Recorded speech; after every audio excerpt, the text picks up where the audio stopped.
Exode chapitre 27. Tu feras ensuite un autel de bois incorruptible, long de 5 coudées, large de 5 coudées. Il aura 4 faces et 3 coudées de haut. Tu feras des cornes aux 4 angles du haut. Les cornes seront en saillie et revêtues d'airain. Tu feras une couronne à l'autel et tu feras en airain sa table et ses burettes, et ses réchauds et ses crochets et tous ses ustensiles. Tu feras aussi pour l'autel une grille d'airain à mailles. Et tu feras pour les 4 angles 4 anneaux d'airain, que tu mettras au-dessous de la grille de l'autel, et la grille s'étendra jusqu'au milieu de celui-ci. Tu feras pour l'autel des leviers de bois incorruptible, que tu revêtiras d'airain, et que tu introduiras dans les anneaux le long des côtés de l'autel pour l'enlever. Tu feras l'autel creux et en panneaux, selon le modèle qui t'a été montré sur la montagne. C'est ainsi que tu le feras. Tu formeras pour le tabernacle un parvis du côté du sud. Les tentures du parvis seront de lin filé longue de 100 coudées de ce côté. Il y aura 20 colonnes avec 20 bases. Leurs anneaux et les agrafes seront revêtus d'argent.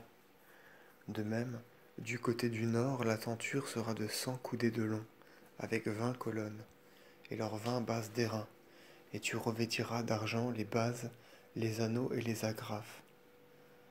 La longueur du parvis du côté de la mer sera de 50 coudées, avec 10 colonnes et 10 bases. La largeur du parvis à l'orient sera de 50 coudées, avec 10 colonnes et 10 bases. Et les tentures du parvis auront d'un côté 15 coudées de haut, avec 3 colonnes et 3 bases. De l'autre côté, les tentures auront 15 coudées de haut, avec 3 colonnes et 3 bases. À la porte du parvis, il y aura un voile haut de 20 coudées en hyacinthe, pourpre, écarlate filée et lin filé avec broderie à l'aiguille. Il y aura 4 colonnes et 4 bases. Toutes les colonnes autour du parvis seront revêtues d'argent. Elles auront des chapiteaux d'argent et des bases d'airain.